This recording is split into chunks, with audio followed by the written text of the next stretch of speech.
Welcome to Becoming Parents podcast. I'm your host, Jen Taylor Campbell. I'm a birth and bereavement doula, as well as an adoption and surrogacy doula. Doula means woman who serves. And although I love happy births, adoptions, and surrogacy, the pro bono part of my business is in bereavement. I'm here to help you. I'm also mom of 18 children, with over 30 years experience in the trenches as a mom myself. We have a huge blended family, and I've also experienced the loss of our adult son. Remember, give a shout out to those brave enough to share their stories on how they have become parents. Let's dive in. Welcome to Becoming Parents. Today I'm on with Katie Smith. Katie, how are you?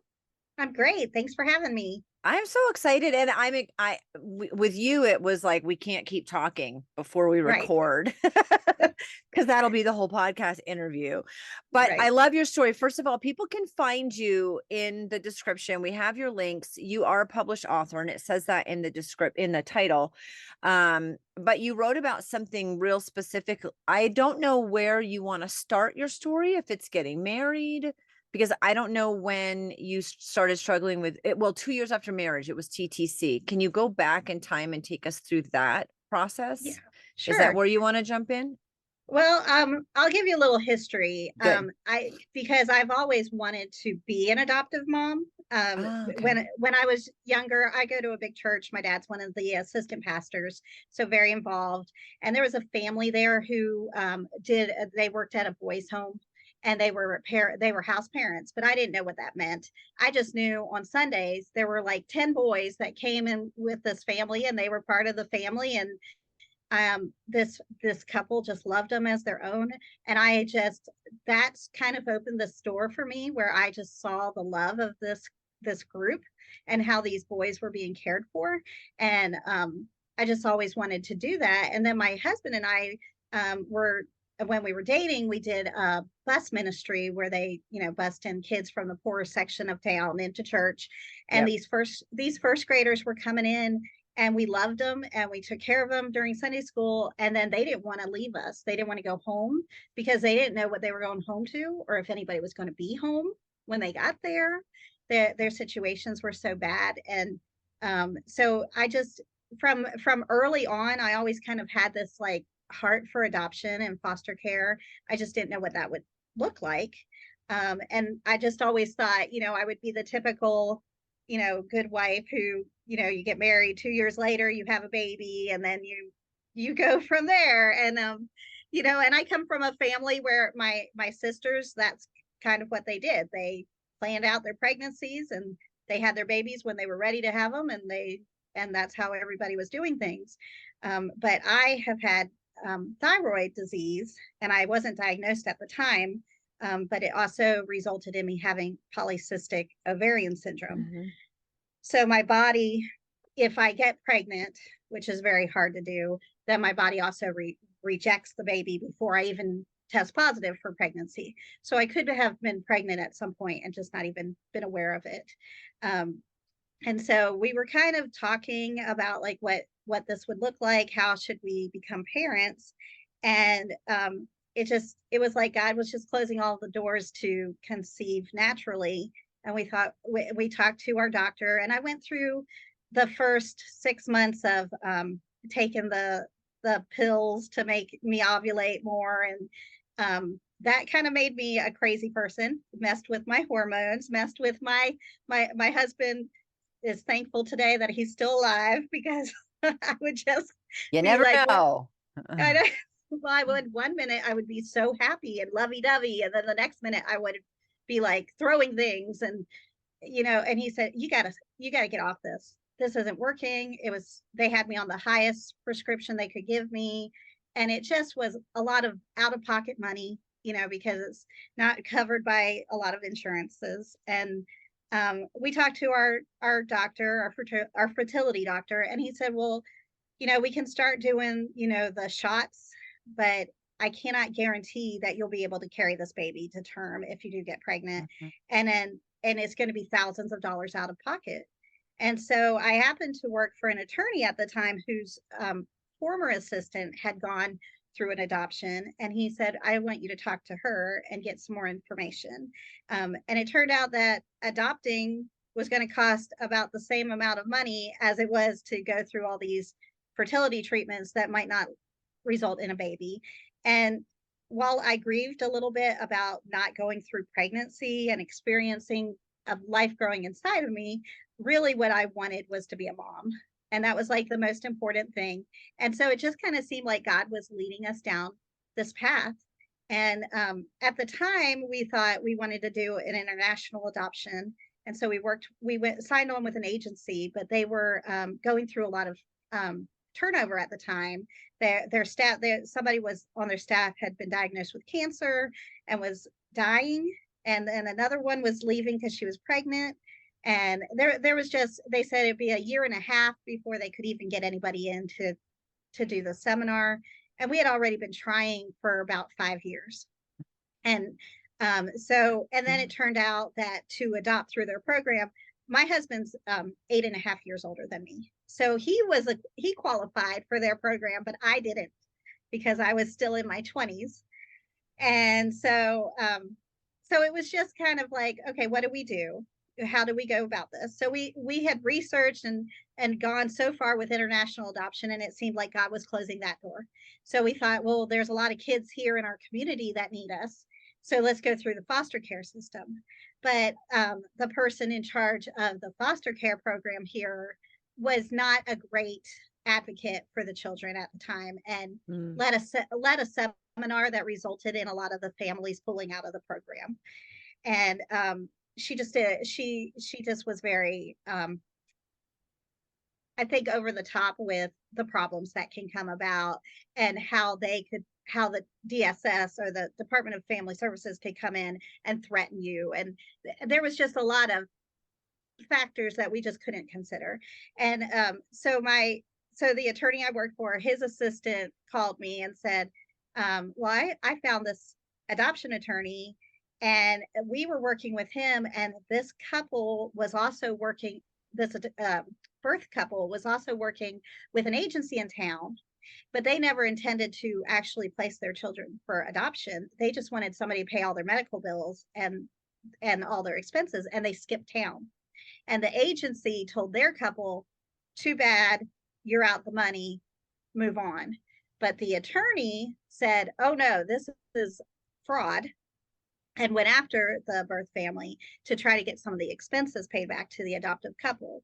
And so we just were really impressed with how professional he was and how he handled the situation. And so we ended up going with him. And within 3 months, we were matched with a birth mom. And we drove up to North Carolina to meet her. She was in jail at the time. And she was supposed to be considering several couples at the same time. She had been given several portfolios, but she said she just didn't want to hear about anybody else. And so she actually had ultrasound pictures to give to me there. And so we have now actually adopted 3 children from her, all as babies. That she just has developed a good relationship with us. We don't hear from her very often, but that's kind of where, like, every couple of years she would get pregnant, and she would call the office and say, are Jamie and Katie available? Do they want to take on another baby? And so we've just left the door open, because we really believe in trying to keep siblings together if possible. And so now my youngest is 9. So it's been a hot minute since she's been pregnant again. But yeah, so that's kind of how we've grown our family. And we did, for a time, foster children as well. We had 10 foster kids one summer, not all at the same time, but at different times. So we were respite and emergency care for a little while. And so that's kind of our story in a big nutshell there.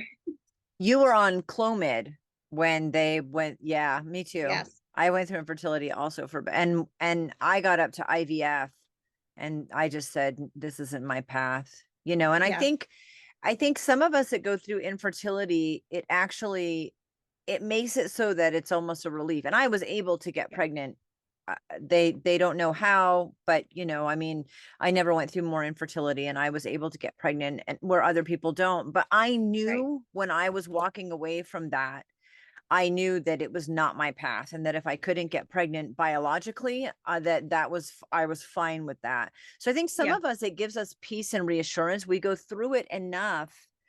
Um, we go through it just enough to realize how challenging it is, and physically and emotionally awful Right. it is to go through infertility, where other women are like, no, we're going to keep going. And Hmm. they have the IVF babies. And I always give so much credit to women who are willing to go through that journey, because Yes. holy cow, I got through a big portion of it and I was like, no, this is not meant for me. I'm going to do foster care. So Yeah. similar experience to you, where yeah, I mean, I would have been sad if I hadn't been able, I think. I mean, I don't know, because I ended up being able to give birth naturally, but I also had a really high chance of miscarriage. And Right. I had very rough pregnancies the first half. And you but I did know, it did teach me that that wasn't the way for me. And I could get kids in a different way. And I would rather do foster care and help kids that had been like I was when I was a kid. Right. So very similar. It's just, I just want to point out how interesting, because infertility is so hard. It is It's hard. so hard. And the And success there's rate is not great. it's not, and in the Bible where it talks about like the barren women, it's it was a punishment, that they weren't Mhm. doing something right. And so for me, it was like, am I sinning? What am I doing wrong that is making me infertile when my sisters can even plan to the month that they're going to have a baby? And so it was really hard for me to kind of accept that God had this plan for me instead, that He wanted me to be an adoption advocate and to see this harder side of becoming a mom and appreciating my children in a different way and loving children in a different way than if they were biologically mine. And they are no different than if I Mm-mm. had biological. I mean, I still get mad at them. I still get Yeah. annoyed and frustrated with them. And I still like think that they're amazing kids and that they are just going to be, superheroes someday. So I don't think on a daily basis, I'm not looking at them going, this is somebody else's child. No, No. this is my kid.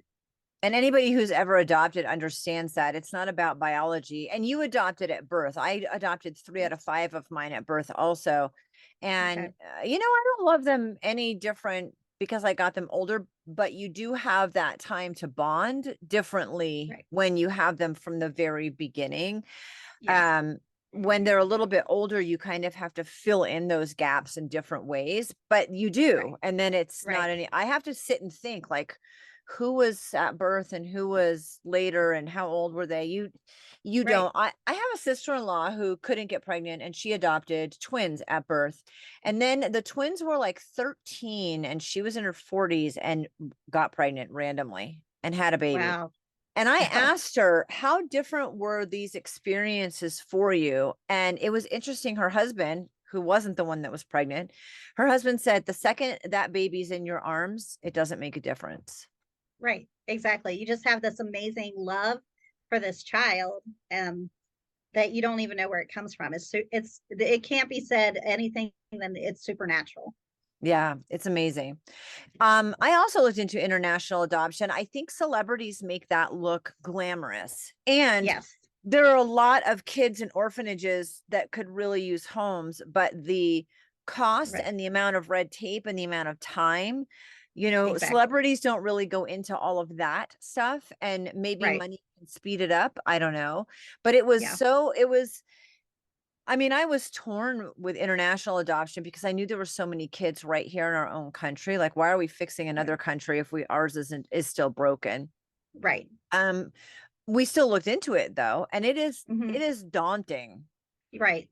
And in the adoption community, there are people who shame those of us who adopt at birth, and then there's those who shame the ones who don't adopt from foster care, and then there's the shame of not adopting internationally. But I've started 5 years ago, I went to work for our adoption attorney, and I became the birth mom liaison for a while. And I've worked, I'm the marketing assistant now, and I do a lot with the adoption community. And what I know and what I see is that there are over 30 million children in the world who are classified as orphans. And so if no matter how you bring them into your home, it doesn't matter. We still need to take these kids in. So if you get them as a baby, well, their birth mom was in jail. There was no option. She had asked her parole officer if they would babysit the baby until she got out of jail. But she had a history of going in and out of jail. So she didn't have a whole lot of options. And she didn't want them to end up in foster care. So my children got a head start. They could have been foster children eventually. Yeah. Do we wait until that happens and they are put through trauma and all of that? Or do we take on the responsibility early on and try to save these kids from having to go through the additional trauma? And I think a lot of people don't understand, because my kids look normal, but they're all classified as special needs because we don't have their birth father's history at all. We have no idea who their birth fathers are. And so there are medical things that could possibly come up with them that we are not going to be aware of or know to look for.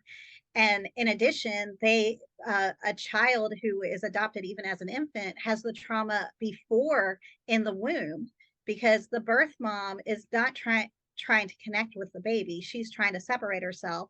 She's exposing them to substances that a baby shouldn't be exposed to. And then whatever trauma she's experiencing is being focused on the baby as well. And so they have trauma that people don't know, like, why do your kids act a certain way? And I'm like, well, because they did have adoption trauma. They're not with their biological mother. So there is a detachment. There is that my oldest has some attachment issues with me, and we've had to get counseling and work through all of that. And people are like, but you got her when she was born from the hospital. I'm like, yeah, but she still had 9 months in the womb. And I think a lot of people are not educated on what happens before a baby is born. That's true. And I'm glad you did that. I did most of my adoption. Well, that's not true. So I was in foster care as a foster parent for 12 years total. And I did the first 2 adoptions through CPS, but I adopted a 2-year-old little boy, and his mom was pregnant. When moms are in this situation, in your situation and in mine, I don't think it's uncommon, they're pregnant and CPS is peripherally involved, because if they don't figure something out, that baby will be put into foster care. And so I was in the same situation when I adopted a sibling and the mom was pregnant. There's no way that CPS wasn't going to come in and get that baby. Right. You can't raise a child in jail, for example, in your mom's situation. So that they're going to go into foster care. So yes, do this. And I think I'm going to make a comment that's kind of a contradiction. When a mom's giving up her baby, it's the most unselfish thing that a woman can possibly do. I've been through pregnancy and childbirth, and I cannot imagine making the decision to give a child up for adoption and how challenging that is. At the same time, and these women are being proactive and giving up their baby. At the same time, they're in a situation where there's drugs, there are a lot of involvements where it's not like they would have kept the baby anyway, but they don't have to be proactive about it. So they're still making a decision to be proactive, and they're still coming into the situation knowing that this is the best thing from the baby. Yeah, the baby's going to go into foster care anyway. If I can do this instead, it will be a much better situation. They don't have to do that. There are a lot of parents who lose their kids after years of things going sideways. And so I still have a tremendous amount of respect for the moms that, even in a situation where they'll lose their kids anyway, they are still proactive about doing what's in the best interest of the child. Oh, yes. And that's why for a while I was working as the birth mom liaison at our attorney's office, because I have always been a birth mom advocate. I think that these women deserve respect even though they are coming from what seems like maybe like the outside world says, well, they're choosing drugs, they're choosing this lifestyle, they're choosing these things. Well, we don't know. We don't know what their situation is. We don't know how they got into that situation. But for the grace of God, we could be there too. And so I think that these women deserve respect and love and compassion. And I think that they should still be, you know, able to receive letters and pictures. We encourage Mm-hmm. our adoptive families to do that. We do not do closed adoptions except in a rare circumstance where a birth mom has asked for it, because it's not healthy for the children, it's not healthy for the adoptive couple, and it's not healthy for the birth mom. The biological connection is there whether the adoptive parents want to or not. And I counsel, not officially, I'm not a counselor, but when I'm talking to adoptive couples, I tell them, you are afraid of this woman coming back in and trying to take your child, because we see these movies on Lifetime, and we see where a baby was kidnapped back by the birth mom. But that's not the average situation.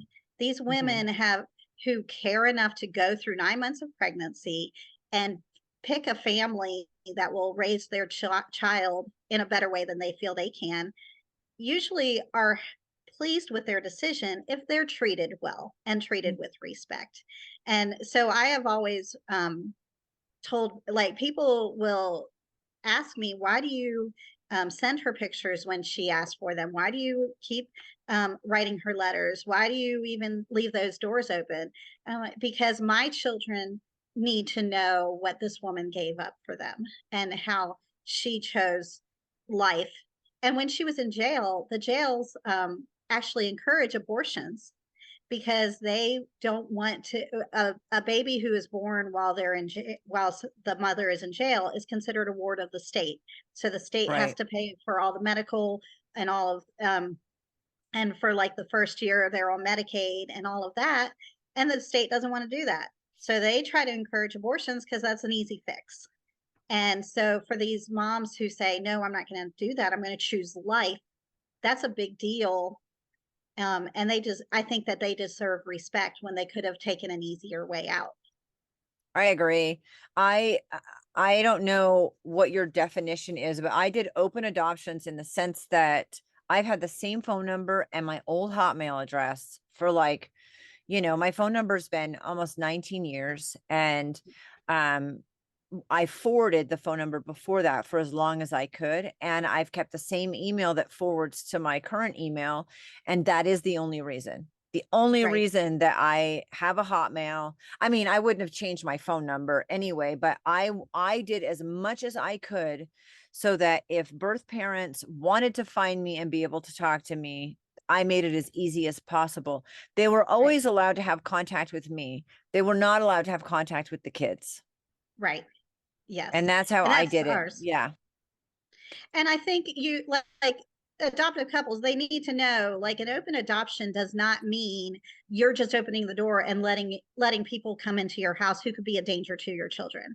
Because if there's somebody who's addicted to drugs, there is a danger there. And you have to be one all the time, your kids are first.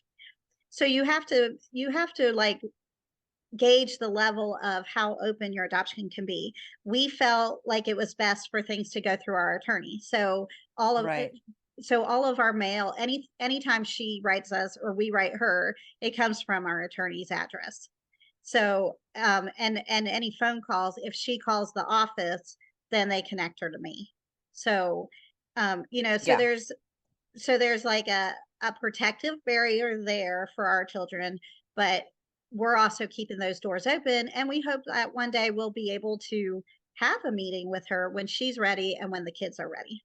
Yeah. I waited. I mean, I have some birth parents who are on Facebook with me and would Mhm. message me, Yeah. and that was totally fine. I Yep. didn't have any problem. They could watch the kids grow up. They could, if they asked for something, I would send it. And so I mean, I felt like the kids at some point are going to want to have some sort of what's the word I'm looking for? Just be able to understand it more. And I have Right. so much information. I know how that dad laughed. I have so much information. I knew these people.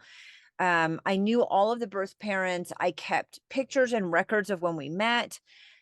And I Right. knew that that wouldn't be enough for these kids. They need to some Right. of them need to understand it differently or more, or Right. rectify it in their minds, and they have. So because Yeah. most of my kids are all adults now, um I think almost all of them have reached out to some biological family, not always the parents, because you find their Right. siblings and all kinds of stuff. Yes.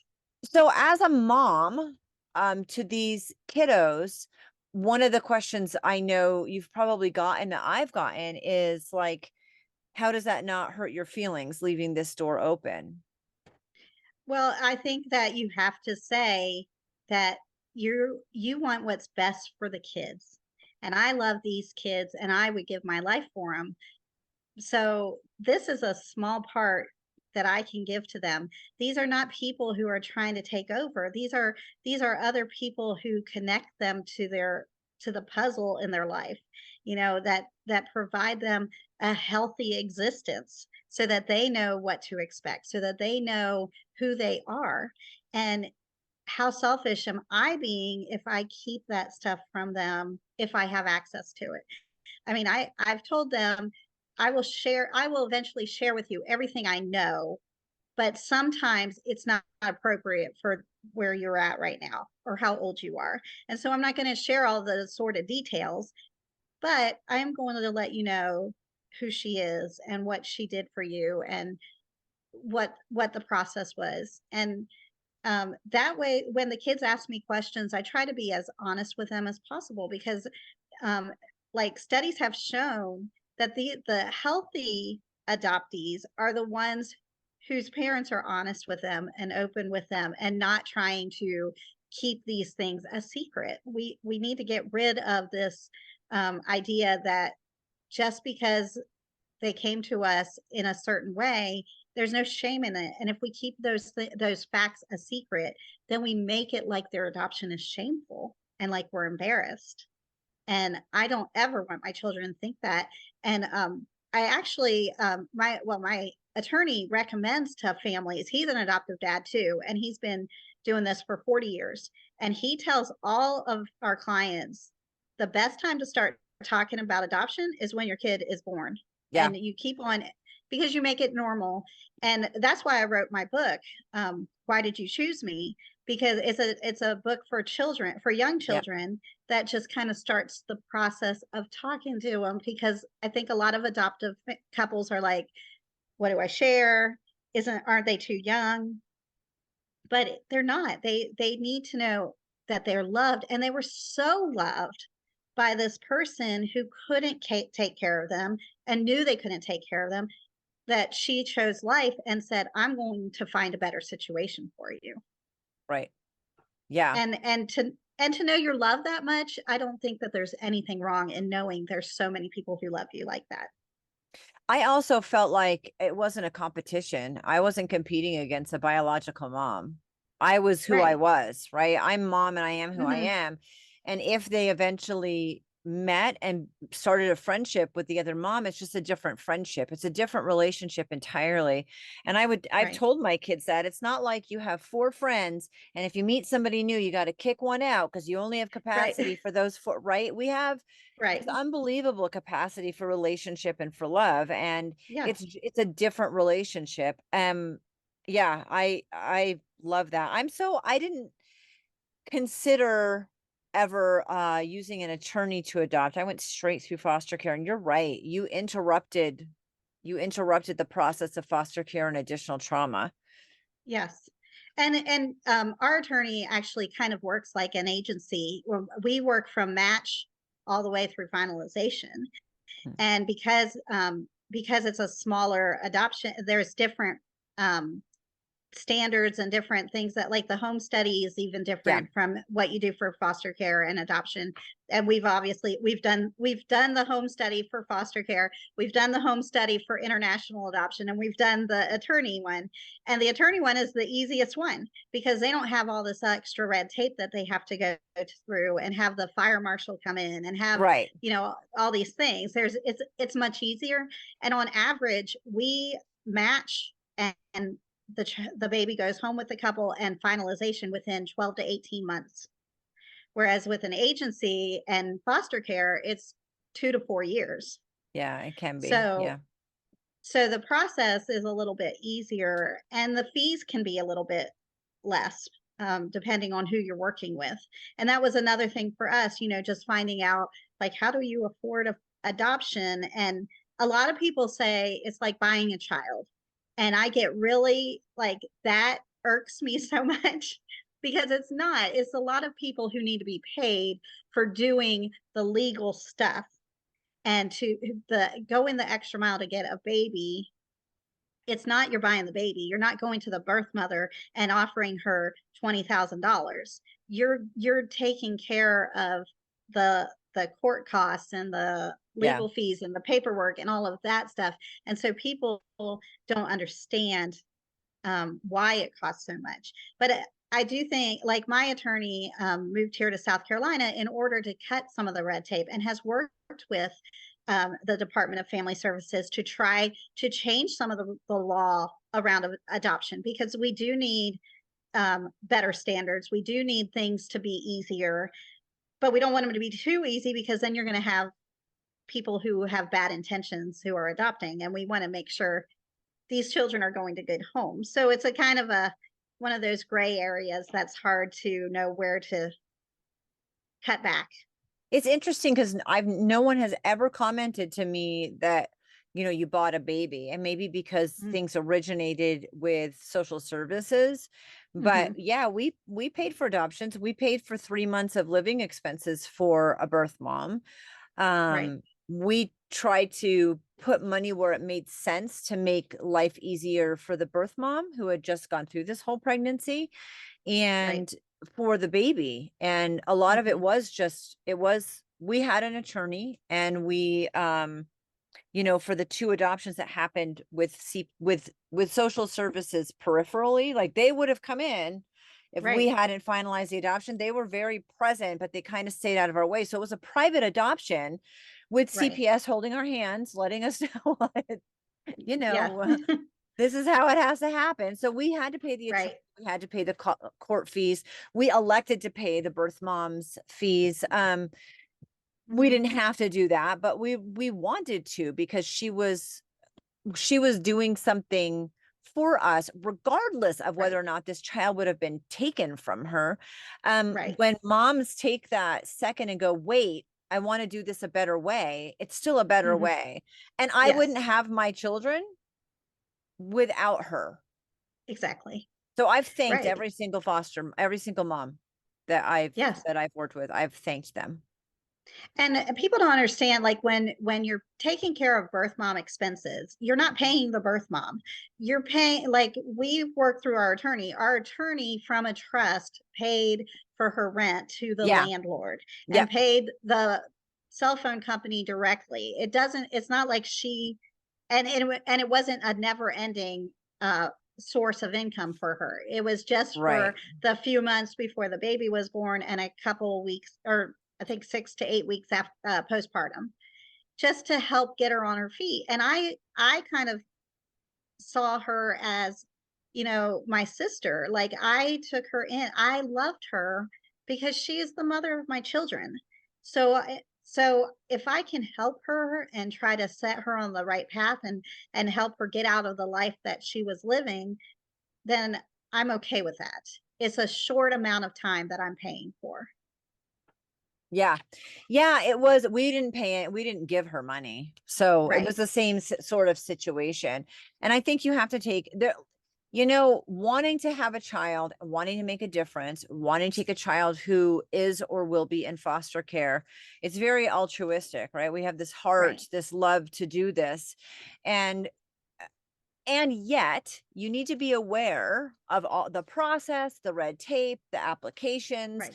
the fact that it always doesn't always feel happy when you're Right. filling things out. I've had people who are filling out adoption information like, this feels like I'm applying for a puppy. Yeah. And at the same time, but you need to do those things because you have to know where your boundaries are, what you can handle, what you can't handle. Right. If you guys had gotten that second or third call from this mom and been like, we can't do it. Yeah.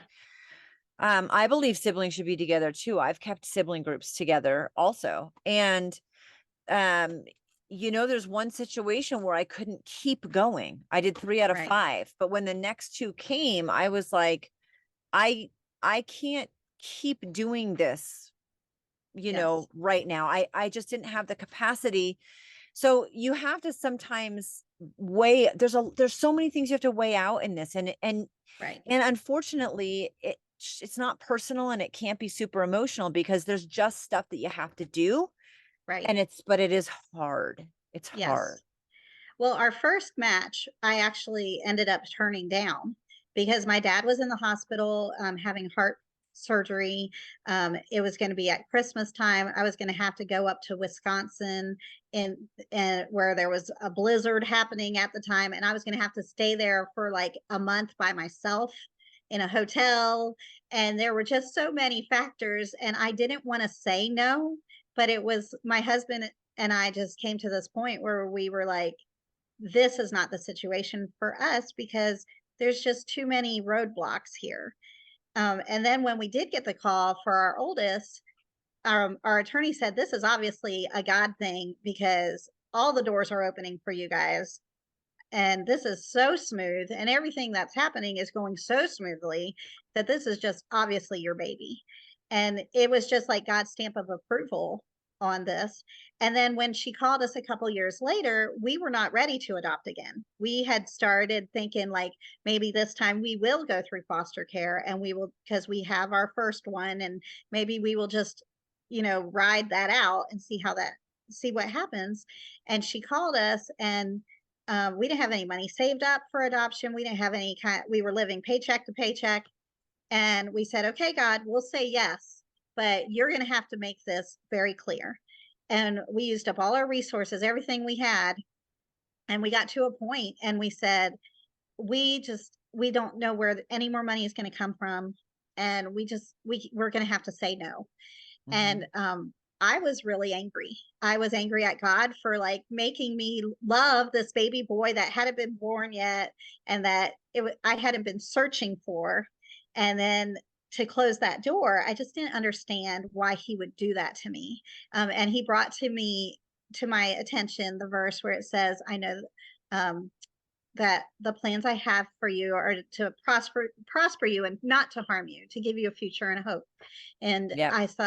I said, okay, Lord, I give this baby to you. Maybe this baby doesn't need me. Maybe there's a better situation for this baby. And I just pray that you will lead in his life.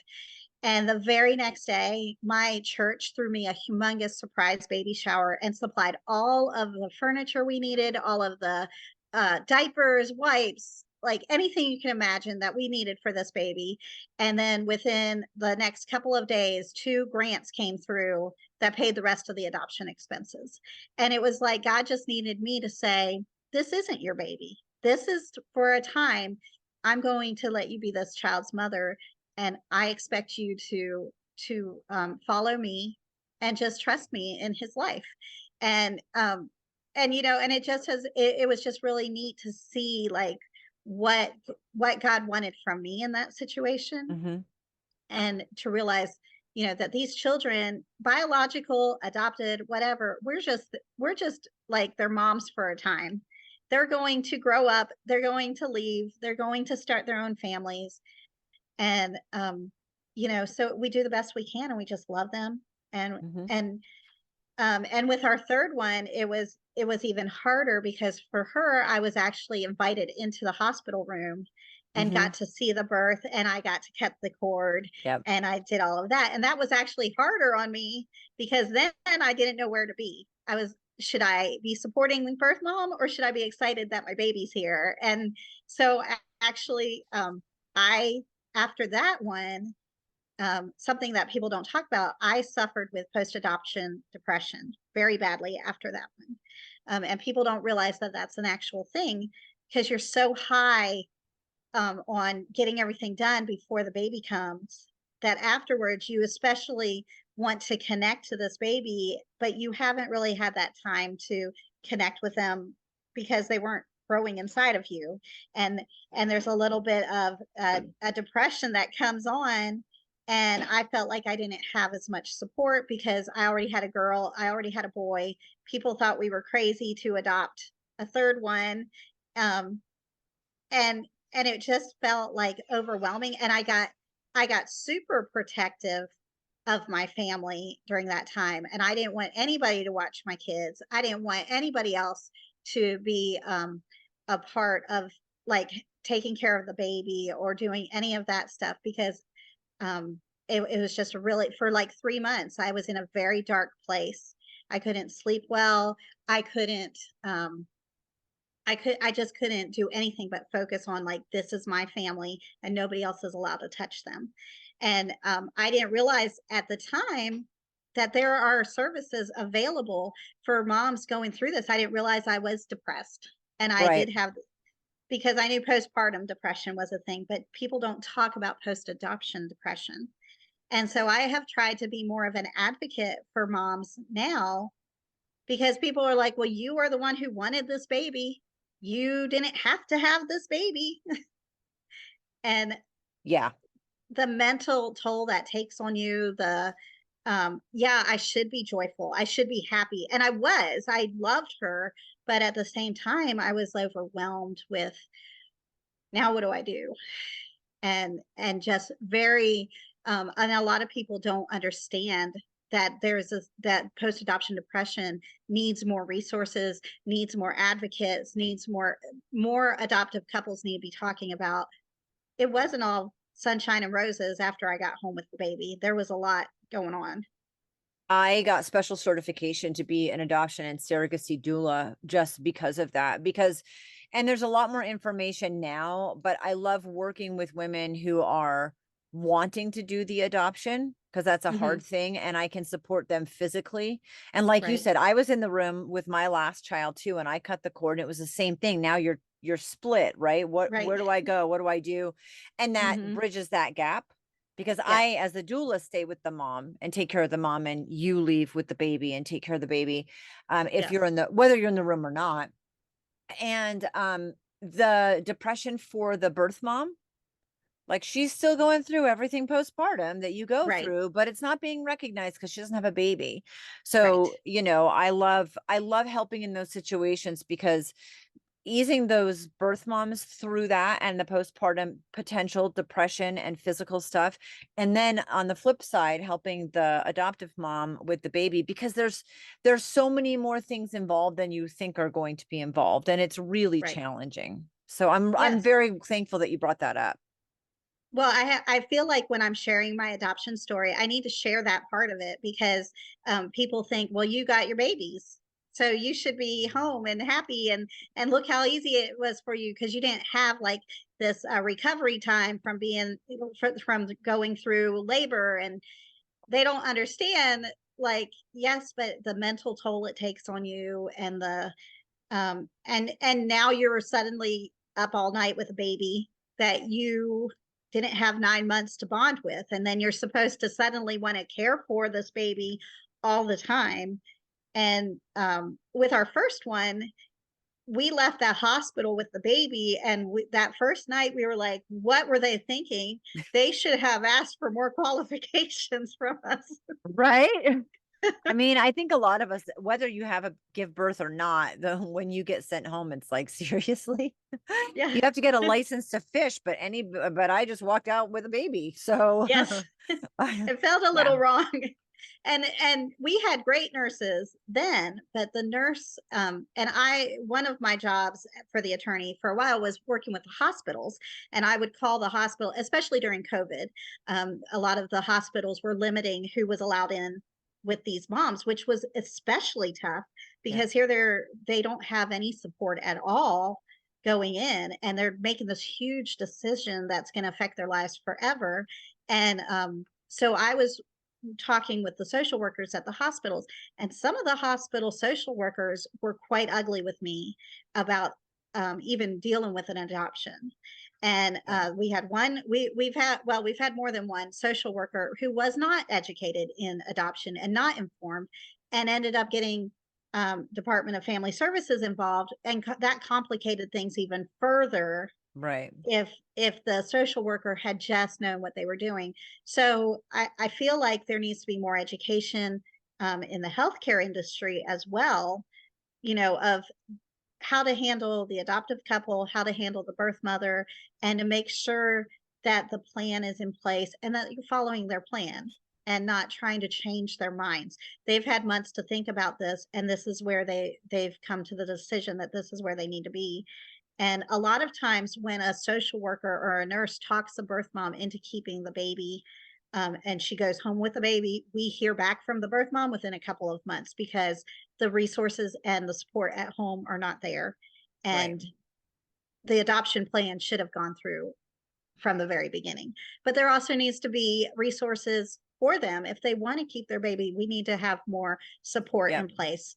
And so it's a broken system for sure. And Yeah. that's and I feel very strongly. I at our former church, my husband and I started an orphan ministry and ran it for 5 years because we wanted the church to come back alongside adoptive couples and birth mothers, and to make it not so much always leaning on the state, but the churches need to be involved in helping and ministering to these people, because the triad is broken. You have an adoptive couple who is mourning, not being able to biologically conceive, and then you have a birth mom who's mourning the fact that she can't be a mother because of her circumstances, and then you have the adopted children who grow up mourning the fact that this ever had to be part of their story.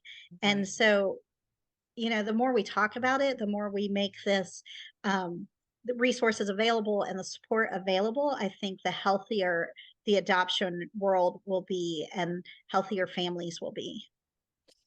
That's a perfect place to end. Katie, thank you so much for being on today. I appreciate you sharing your story.